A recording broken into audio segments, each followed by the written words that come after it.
Funding for This Is Nashville comes from you, our listeners, and Music City Prep Clinic, Nashville-based provider for PrEP and offering comprehensive sexual health services in an environment designed to be safe, professional, and shame-free.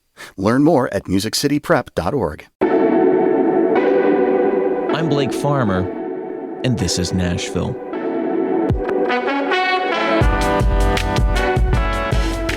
Abdikadir Mohamed is happy to call Nashville home. He's smiling right in front of me. But getting here was not easy. Born in Somalia, and his family fled to make a better life. They ended up in Kenya, where he spent the next 14 years at a refugee camp until finally, in 2004, he, along with his mother and siblings, ended up in Nashville. 21 years later, he joins us to share his story about his life, his advocacy for others who have been in the same shoes as him, really. Abdi, welcome to This Is Nashville. Thank you, Blake. I'm happy to be here. Well, tell us a little bit about, this story that I've glossed over, the 14 years in a refugee camp and growing up in Somalia. Can you take us back to Somalia and why your family had to flee? Yes, of course. I was actually born in Somalia. My mom and my dad, of course, at a young age, of course, during the Civil War, the war started, and my family had to flee the country due to, war, violence, and, persecution, to just find a place to, of safety. How old would you have been then? I wasn't even a year old. So you don't really remember this. These are just, the stories of having to leave Somalia. Yes. So really, a refugee camp in Kenya is where life that you remember begins for you. I don't know what kind of picture people have in their minds of a refugee camp, but can you give us the picture that you have?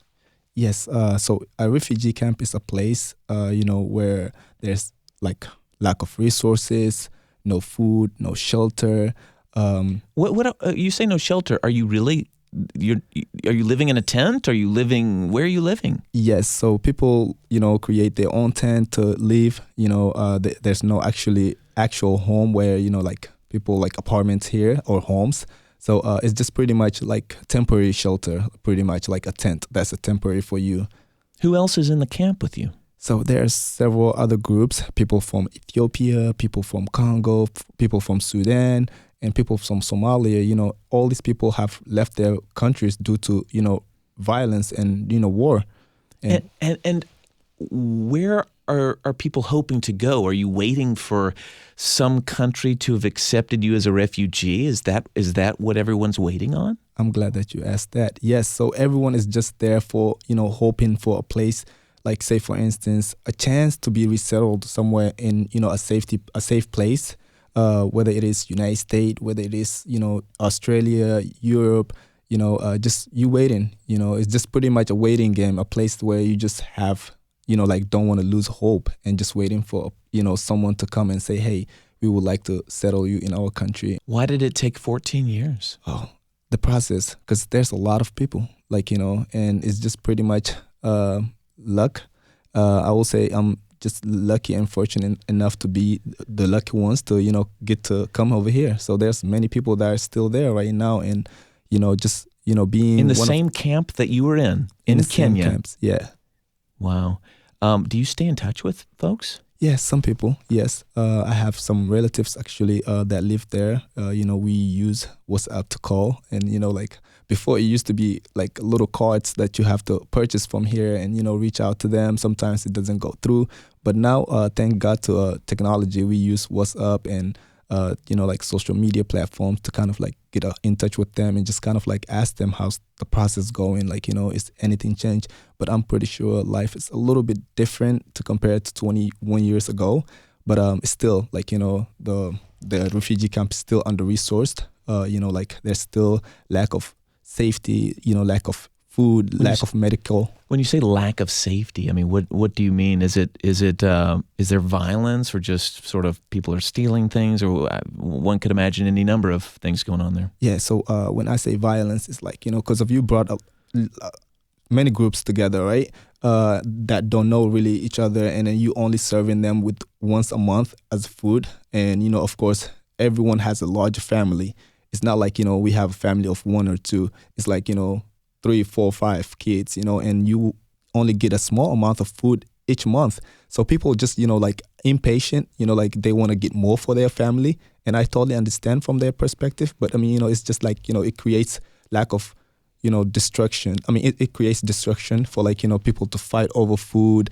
And then, of course, that creates, like animosity. And then, people start attacking each other. Or at nighttime, somebody coming to your house thinking that you have extra amount of food. They're trying to get that out of your house. So, yeah, definitely lack of safety. But the first thing that comes to mind there is that people are essentially fighting over food that here in the U.S. you have plenty, that there would be more than enough for anyone. Yeah. Absolutely, yes. So, you stay in touch with family who are still in this refugee camp in Kenya, even though you've been gone for more than 20 years. Do they have any hope at this point that they would ever come to the United States? There was a small hope, but now that has changed due to, of course, our immigration policy right now with everything that's going on. Doors being closed on, people that are refugees or immigrants. They still don't lose hope. They still, keep praying, hoping that, things will change, because that happened to us too, during our time in the refugee camp, 9/11 happened. Our process was going, and then all of a sudden it stopped because of we didn't know what to do. But, things can happen. So they just hopeful, just like we were. And then, the process started again. So for them, I just hope that it starts again and, they are able to settle somewhere. You're saying this isn't the only time that hopes have been dashed, because you all were in that camp when 9/11 happened, 2001, really about this time of year. Correct. And all of a sudden, nobody was taking anyone. Yes, that's correct. Wow. Tell me just a little bit more before we leave the refugee camp in Kenya about life there. Are kids, I mean, you were a kid, you were, from 1 to a young teenager. Were you in school? There wasn't any school at that time. Now things have changed a little bit, they are implementing some sort of educational curriculum for the kids. But during my time, there wasn't any structured school where you could learn English language or, just have a dream as a kid, and say, I'll become a doctor or something in the future. So all we had was just each other, the little kids, just finding things that can take our mind out of at ease, out of all this distraction that's going on around us. Just, soccer was my, free space or, my go-to. And many kids just, playing soccer barefoot, we didn't have grass over there. Yeah, I was going to ask what soccer looked like at the refugee camp. Where did you play? What did it look like? Yes, so we have a dusty field, of course, the ground is not grass. We play barefoot. And actually, to think about it right now, it was so hot. In Kakuma refugee camp, it's almost 90 or above degree every time. It's so hot. And we play barefoot. We create soccer balls with paper and plastic. Wait, how do you make your own ball? Yes, we just create with plastic bags and rub. Wait, so like a grocery bag? Yes, you pack them in tight. Correct. And then what? And then rub a little rope around it so that way it doesn't come off. Wow. So and then we just kick between the two sticks. We didn't have actual goal. We didn't have no source of actual soccer field. So it was our getaway zone. So we had to make anything out of it. So. If you're just joining us, I'm Blake Farmer. This is Nashville. Our guest this hour is Abdi Mohamed, who, born in Somalia, spent his 14 years after that in a refugee camp in Kenya before coming to the U.S. in 2004. Correct? Correct. But let's stay in Kenya just a moment longer, because I want you to take us to the moment you realized you all would be coming to the U.S. How did you learn that you all kind of had your ticket to ride? Yeah, just like everyone has a ration card, right? They give you a ration card, and you may have to explain that. You're saying in the camp they distribute ration cards, and that's what you pick up every month. With your food, and then also there's a number on top of the ration card. That's your case number. So you just kind of watch the board to kind of see if your number comes up. So there's many people in the refugee camps just hoping their numbers to come. So everyone talked about opportunity, like a better, place, like far away from, Kakuma refugee camp. It didn't have to be the U.S., you're saying? It doesn't have to be U.S. It could be Australia, it could be Europe, it could be Canada, it could be anywhere. But, everyone just talked about a place where you could get jobs, like education. Of course, as a little kids, we just prayed that we have education, we have safety, at least, we have food. So, everyone wanted. And then, of course, myself, I wanted all of that. And just, knowing that one day that our number come up, and I was just full of joy. I didn't know what to say as, little kid, just running around knowing that I am going to leave this place. Wait, so you would have been what, 13? Yes, 13. So you're 13 years old. Your case number is top of the board. Did you even know where you were going?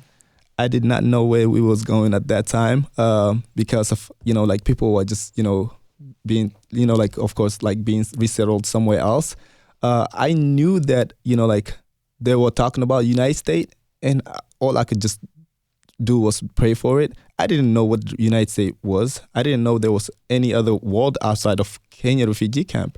And, just knowing that United States was a better place where, you have education, you'll have home, you'll have jobs, you could dream for yourself and for your family. It's just, I couldn't just, I'm guessing it's hard to even put yourself back. I mean, I can't tell you I remember thoughts that I had when I was 13 years old, but can you remember before the time that you understood what the United States is? I mean, what were you imagining that it was, whether that was real or not?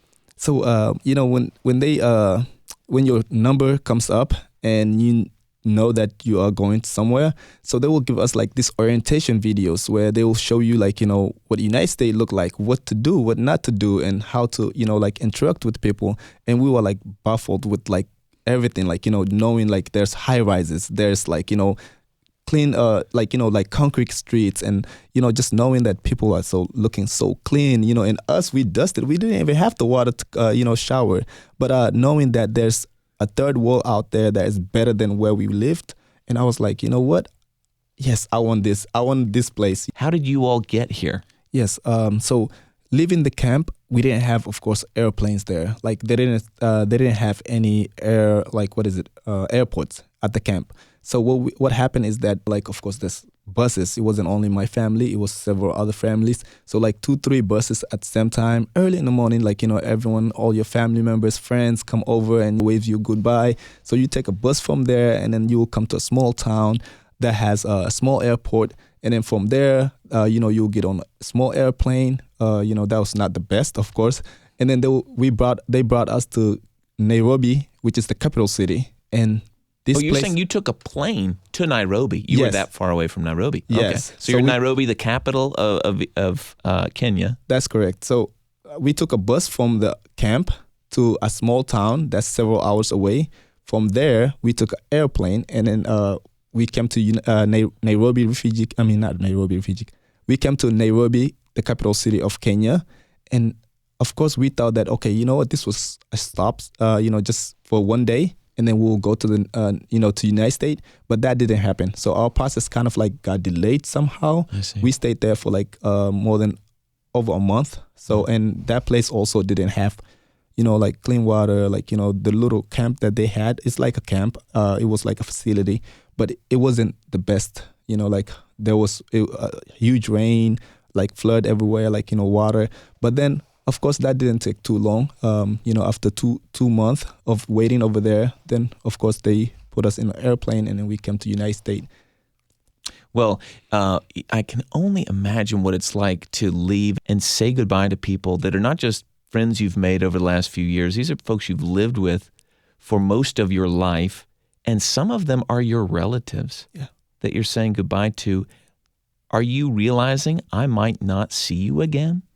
Yes, we had that thought in our mind, myself too. Just knowing that I'm leaving everything that I knew, everything that I called home, the language, the neighbors that knew my name, they were calling across the tent, family members that know me, of course, the little food that my mom used to make with whatever ingredient that she had. Just knowing that you live in this camp and leaving everything behind and then coming to a world that you don't know how to navigate. It was both, of course, scary, but also exciting at the same time. I'm excited to leave this, camp because of everything that, at least praying every day to just, get out of here.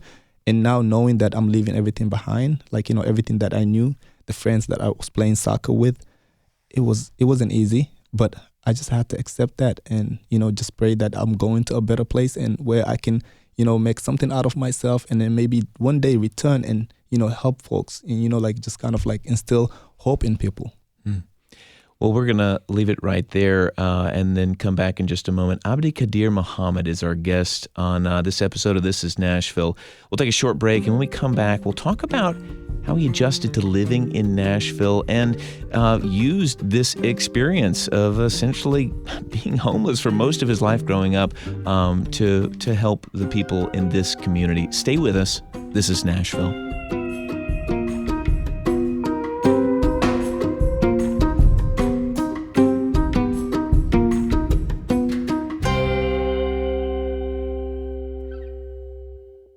Funding for This Is Nashville comes from you, our listeners, and Music City Prep Clinic, Nashville-based provider for PrEP and offering comprehensive sexual health services in an environment designed to be safe, professional, and shame-free.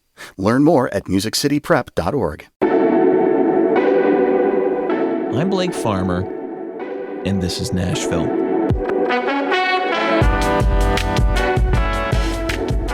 Welcome back. We're speaking today with Abdikadir Mohamed with me in the studio here, a Somalian-born Nashvilleian who really spent hardly any time in Somalia, 14 years in a Kenyan refugee camp before coming to Nashville.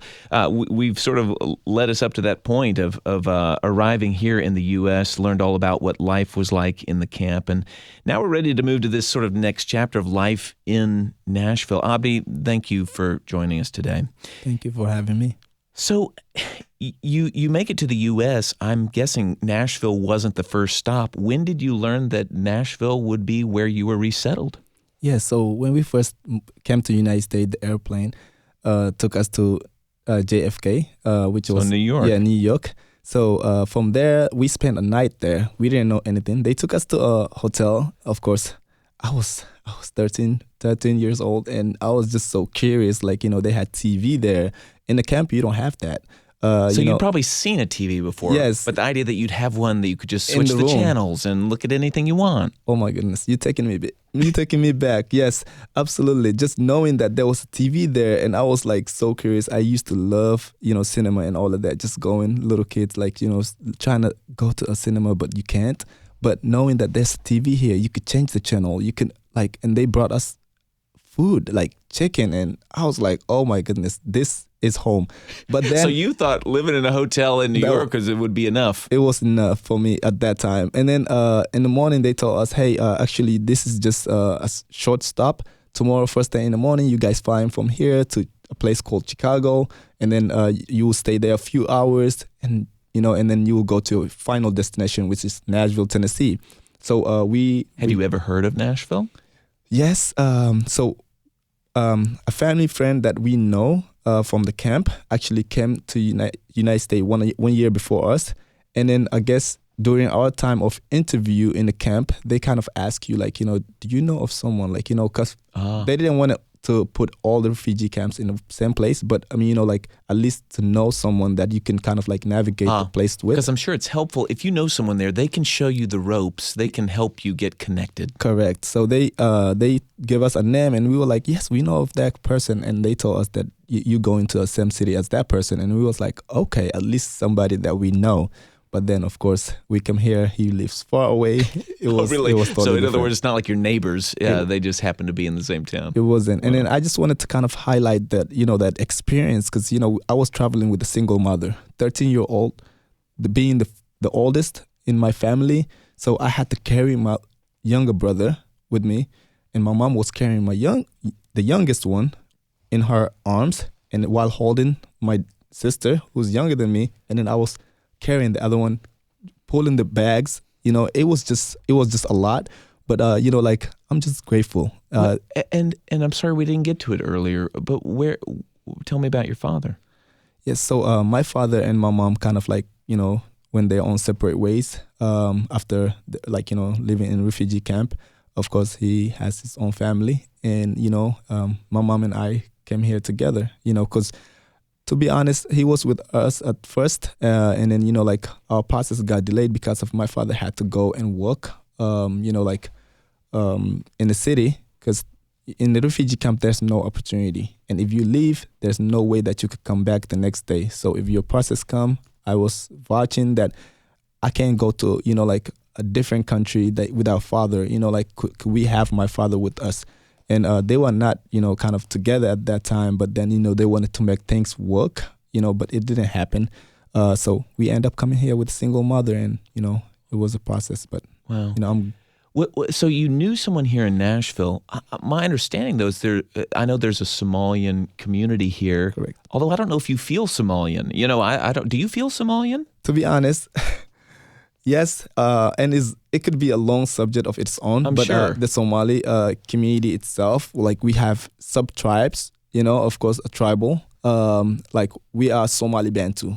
So yes. So we are like the marginalized group in Somalia. So when the of course destruction happened of the war, like was it mostly the Bantus that were affected, that were driven out? Yes, correct. So we feel like we are Somalians, and we are connected. We have better relationship here with every Somali community, like every Somali member here. But back home, it's not like that. There's some sort of like segregation, I guess, like dislike or whatnot, whatever it is, tribal dislike, I don't really know. And I'm not like, someone who focuses on that. I like to focus on positive things. I love everyone equal. God created all of us equal. And, especially when we share the same country, the same, like language, I don't like to differentiate. So there was some Somali community here, and it wasn't pretty much like, same dialect of language, if you understand what I mean. Like, so just knowing that we can't really speak similar dialect, but we can understand each other kind of, it's just, we didn't kind of like get the right support from Somali community. So it was just pretty much the like agency that brought us here, connecting us with, case managers that support us, help us with the settlement, help us with, like how to navigate everything. So that was the process. Did you know English when you moved? No. Like none. I mean, because in Kenya, a lot of people. Of course, I guess you're at the camp. The camp is a totally different place than Nairobi, right? As we've learned, it's a long way away.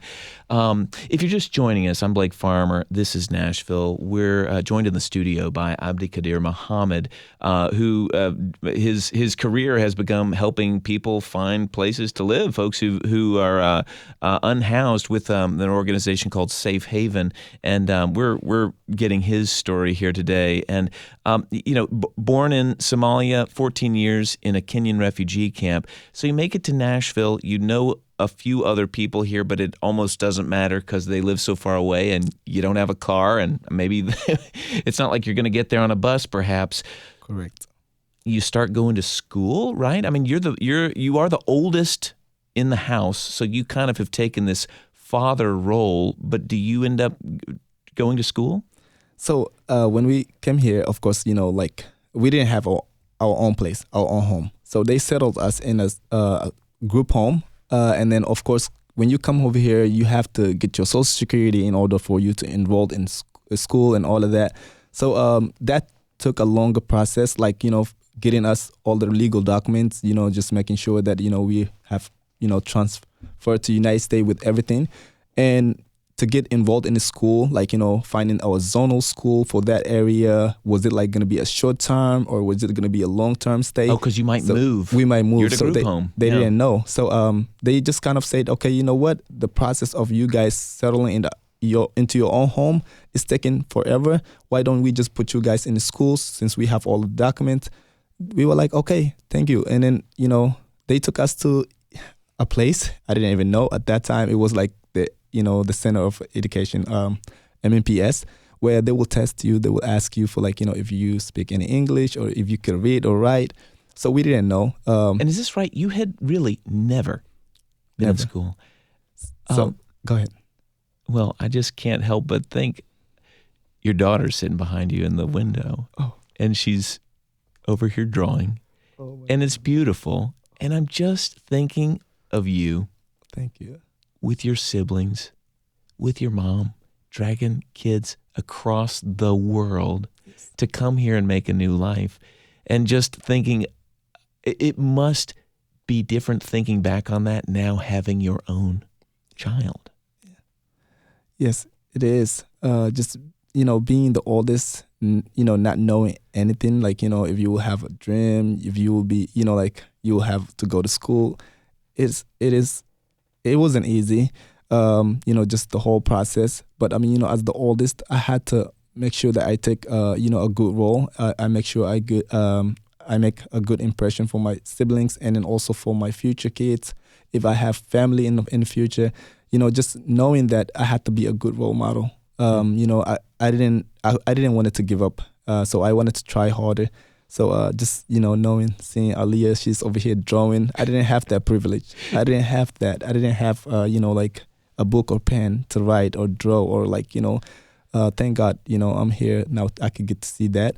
But taking you back to, how I got enrolled to school, I just wanted to say, we got enrolled because of, like our age. It wasn't because you were 13 or 14, they said, well, we'll just put you in 8th grade or whatever that was. Yes, so I turned 14 afterwards, but, they put me in, because I got enrolled in school during spring semester, which is like already past January. Right. So I was 14, and they were like, we can now put you in middle school. So you are already the age where you should start high school. Wow. And they just placed me in high school. What do you expect? You put me in high school, not just at the at the beginning of the school semester, but in the middle of the school semester. Of course, I failed. I failed 9th grade. I had to repeat again. Well, of course, failed 9th grade. You were in 9th grade for like 3 months or something. Correct. Right? And okay. Not knowing. And you've never been to school before. Correct. Didn't know English. Didn't know English. Didn't know what the bell means, like, when the bell rings, like, you have to go to different class. I didn't know, like, how to follow the instruction for the teacher. Thinking back on that, if you can, I imagine that's a vivid memory. What was that like, literally just walking around as if you're on an alien on another planet? I mean, what are people just guiding you around and saying, oh, Abdik over here, Abdik over here? To be honest, I just had to follow other people that are going somewhere else. You just try to fit in? Just know, like, just hoping that person leads me to the right, and then like there was some Somalians in Congo that, like, of course, that were going to the school. Like, of course, I couldn't be involved in regular English class. I would be in ESL class, English Second Language Learners. So just following the refugees students that were there before me, just knowing hopefully they will guide me to the class. It was just, like amazing experience at the same time. I had to do it again, same classes, pretty much, like same environment. I had to work hard, do after school program, extracurriculum activity and all of that, extra credit activity actually. And then I was able to pass and jump a grade. So hold up. So you're saying not only did you get caught up, you'd never been to school before. Correct. You failed 9th grade, which is sort of a joke because you just got thrown in at the end of the year. Then you come back in 9th grade, you get committed, and then by the end of 9th grade, they say, actually, you could probably just go to 11th grade? Yes. So they told me you have enough credit with, you enrolling in summer school, taking some credits, and then also like, with your previous credits that you took and the extra credit activity that you did. Wow. You jump a grade, and I was like, thank God. And, I wanted to make sure that I made that move, like, or, try harder for the sake of my siblings. So that way they don't have, like excuse to say, I can't do it. Even my son, sometimes I tell him, listen, you had the privilege to start elementary, middle, not even elementary. He started at Head Start, elementary, middle school, and now to high school. And I tell him, you don't have no excuse. Wow. If I could do it, I know you can. And yeah, all it would take is saying, I never went to school, went to 9th grade, then skipped a grade. Correct. Well, that's really incredible. You were talking about extracurriculars. Did you end up, I mean, obviously you'd spent quite a bit of your childhood playing soccer. Did you find a place to do that? Yes, so after living at the group home for 1 year, they moved us to our own place. But then, of course, this place was low-income housing called projects. So it wasn't the best of environment, of course, but I didn't care at that time because I came from a much worse. Yeah. Yes, worse position that in life. And now just knowing that, there's a place that's home, like, we have our own home. So, of course, the environment wasn't, it was a lot of gang activity. There was a lot of drug activity. Were you aware of it, or because you were sort of new, you weren't really in the mix, you just knew what was going on and you tried to stay out of it? So obviously, walking from one destination to another, like the people are standing in groups, you could tell, and they wearing certain colors. So just, you have to be smart about how you navigate, because if you don't want to get caught up in the wrong, side. And just, you have to know, okay, this area, they, wear this color, or, they... I see. Like they do certain activity. So you just have to, make sure that you stay neutral and not be involved in that. And just, go to school, come back home. Most of the time we come from school, go to after school program, or go to soccer. Again, soccer was my safe space again. That's how, actually I got to start playing soccer with the community, Somali Bantu community youth. And then that kind of took me out of, the environment. Where did you all play? So it wasn't a school. It wasn't far. It wasn't at school. It was like a little park right next to our project. What park was that? Kirkpatrick. Oh, yeah, okay, Kirkpatrick. Yeah, Kirkpatrick, yeah. I think is right there by Martha O'Brien. Mm-hmm. Yeah, and that was pretty much that kind of took us out of the gang activity zone and all of that. So, we just had to make sure that, we do something that's positive rather than, getting caught up in the wrong areas. And then, of course, going backwards rather than, striving, seeing this as a stepping stone and not see it as a negative, because I'm glad that I was settled there because I know now, how that life is in a project, the gang activity, and I don't want that for my child. Well, you were kind of in this father role as a young teenager, also as without a father around and being with your mother. Did your siblings follow your path and strive in the same way and overcome these pretty terrible, set of conditions? I'm glad that you asked that. I mean, and just diving into this direction of topic actually kind of gets me emotional because of, as the oldest brother, all I wanted was, just to be a good role model for my brothers, and my sister. So just, being the oldest brother, I cooked when my mom go to work because of she had to work. She had to pay rent. Even though it was low income, you still had to pay a small contribution of money to, each month.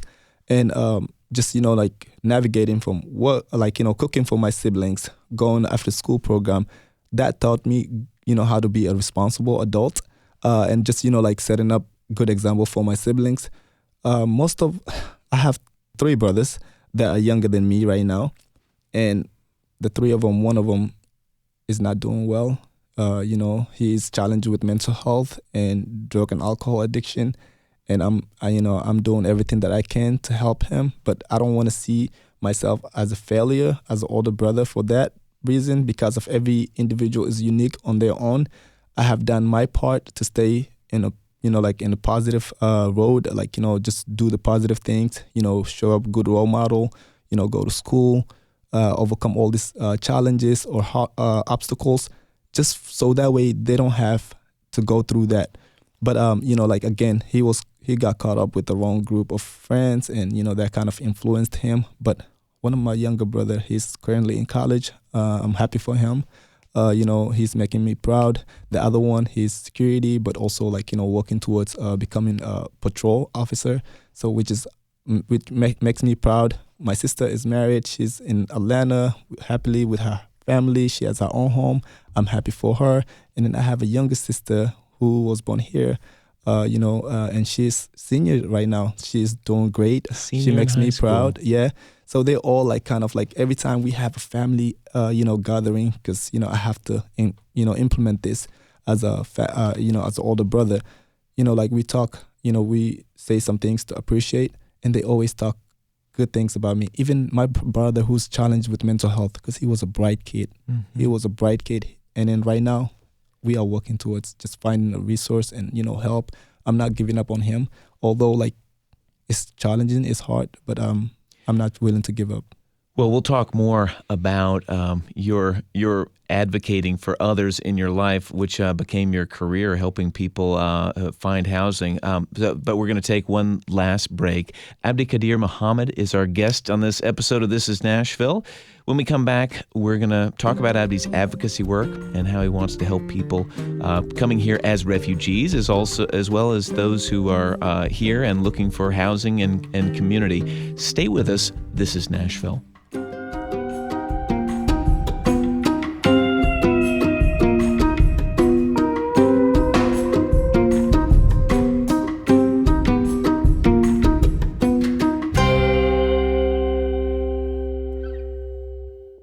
Funding for This Is Nashville comes from you, our listeners, and Music City Prep Clinic, Nashville-based provider for PrEP and offering comprehensive sexual health services in an environment designed to be safe, professional, and shame-free. Learn more at musiccityprep.org. I'm Blake Farmer, and this is Nashville. Welcome back. Our guest today is Abdikadir Mohamed, a Somalian-born Nashville resident who has called the city home for more than 2 decades. And we're going to wrap up the hour here talking about how Abdi has been advocating for others really ever since his arrival. Before it was people he didn't know, it was for his own siblings who he was helping raise along with his mother.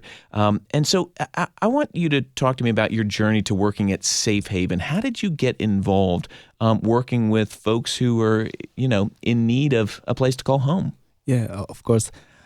Everyone's story starts from one place, right? And my journey as a, advocate or case manager at Safe Haven, it all started, because of my case manager that has helped me during our settlement here in Nashville, who had advocated for my own family, during our time of hardship. And then, of course, myself, I didn't take the college path right away. Of course, I didn't have a father figure that can, guide me. But, I got married a little too early. I had 2 kids, being responsible father, adult. I had to work in a warehouse. But then I knew that was not the path that I was trying to set up for myself and for my kids. So after working in a warehouse for a long time, I decided that, I need to go back to school. So I went back to school. Can you take me to the warehouse for a second, though, and pause there? Yes. What were y'all moving around in the warehouse? Oh, Lord. This is loading, unloading. So 8 to 12 hours shift sometimes, 15 minutes, 30-minute breaks. You work in heat or cold environment, where, of course, warehouses don't have doors, everything is open. So you have to acclimate with the weather, just walking, bending, lifting heavy things over 25 pounds, 50, it was hard. It was a hard job. I worked several warehouses because I'm okay, this one is a little bit too challenging. Let me switch. So when did you know, though, that you that this wasn't your path? Okay, so I was like, you know what? My son is growing. I see I'm working so hard and I'm not making ends meet with this amount. And also, my story, my journey coming from refugee camp, we are here, there's opportunity. What am I doing to myself? Why don't you're sort of squandering an opportunity. Yes. I see. Yes, so I decided to enroll in school. I started, of course, Tennessee State. I actually lost a scholarship. At first, I got college scholarship for Trevecca during high school because I was, of course, the captain of high school soccer team, and I played very well. So at Stratford, you were the captain of the soccer team. At Stratford, yes. So and then I got the scholarship to go to Trevecca, but then of course that didn't work out for me. I couldn't juggle school, work, and you were working at a warehouse trying to go to Trevecca. Trying to go to Trevecca, right? Oh. So that didn't work out for me. So yeah, I ended up just pursuing, just college and, finding something. So like to make out of my life, I knew that like, I wanted to help someone. So I didn't know social work was a thing at first. So I enrolled in nursing at first, to become a nurse, because of like back home in the refugee camp, everyone respects doctors. Like if you are a doctor or you have anything to do with medical, they will respect you. And I was like, you know what? I want to become a nurse or a doctor. So I enrolled in nursing program. TSU lost the nursing program that time. I didn't want it to, like transfer or do other things. So I was like, you know what? I'll just move into educational. So then I went to educational path. And then of course, I was like, you know what? It's taking too long. I have to take the test and all of that. You'd have to do student teaching. That's correct. So I was like, you know what? I'll do family consumer science with concentration of child development and family relations. So that was my major. And then as I was doing intern, of course, I got connected with Safe Haven to do my outfield intern for 7 weeks. And that's how I came to know about Safe Haven, the best organization in town to serve families experiencing homelessness. And then of course my journey started from there with my supervisor, who was my intern supervisor at that time, Miss Hope Hardnett, that, kind of helped me, kind of enlightened me about the program and how that works and, just guided me about the instruction. I loved the environment. I loved the people. Miss Hope kind of made referral for me, and then I got connected to Jennifer Reason, who became my supervisor. And then I started as a coordinator entry, just, doing assessment for families experiencing homelessness. After 1 year of doing that, it was supposed to be 9 months, but my partner left the job. So all this responsibility kind of fall on me. But I did a great job, with less time. So then I got, accepted. I got offered for case management position. They were like, hey, Abdi, we like your work ethic. You're great. You could become a great case manager for us. And I was like, absolutely, because of it's different between case management and case manager and coordinator entry role. Coordinator entry role, you just kind of like enroll the families in the program called HMIS, and then you just wait for the families to just kind of like find an organization to work with them. But case management, you work with the families in depth, you could make things happen for the family. Well, if you're just joining us, I'm Blake Farmer. This is Nashville. We've got just a few minutes left here with Abdi Mohamed, who is a case manager at Safe Haven, has a long backstory. We've been talking about this hour. Born in Somalia, 14 years in a Kenyan refugee camp, and then the captain of the soccer team at Stratford, and they graduated a year early, technically. So here's my question about that case seeing the value of a case manager. You had your own case managers as a refugee. Correct. What is it that a case manager can offer in that kind of situation that's so powerful? Yes. So a case manager pretty much can be a hope for the family, an advocate for the family. Just help them. And meet with them where they're at, because of everyone has different challenges. Every families that we serve have different challenges. My barrier was how to navigate the English language, how to navigate the culture, how to navigate, the new world. But, so my families that I serve right now, their barriers is housing, like, homelessness, like eviction, other things like, mental health, drug and alcohol addiction problems. So you have to meet with the family where they're at to kind of like, advocate the best way. But, as someone who has been through displacement myself, I understand from firsthand experience what it feels like to lose a sense of home, a sense of identity, a sense of, stability. So, I use my refugee experience as, as a guide, as to advocate, but also the best way to serve for my family. Because if I understand from firsthand, what it feels like to just kind of ask for help. Sometimes it's hard, to people who are going through these challenges, they can't even, have the courage to ask for, for help. So you have to understand from, I see it from different lens than any other person because I have been through this. So I use both my professional and personal experience with the professional trainings to, be there for my families, because if someone has been there for my family at once, that was my case manager that has helped my family. So now for me, showing up for my family the way I do, it matters because of I could help that one child, and then that child could, continue the legacy and, say, oh, you know what, I have, someone has helped me, so just pretty much knowing that you can advocate, go be above and beyond for this family that you serve because of you have been through the same situation, it's just amazing. The families that you've worked with, I wonder if you can help me with an experience where maybe your story really did inspire them to have some hope. I mean, does a family come to mind that your personal story that you shared really connected with them? How did that look? So, most of the families that we serve at Safe Haven, we serve, single father, single mother, couples with children, of course, all of them, young, children, youth.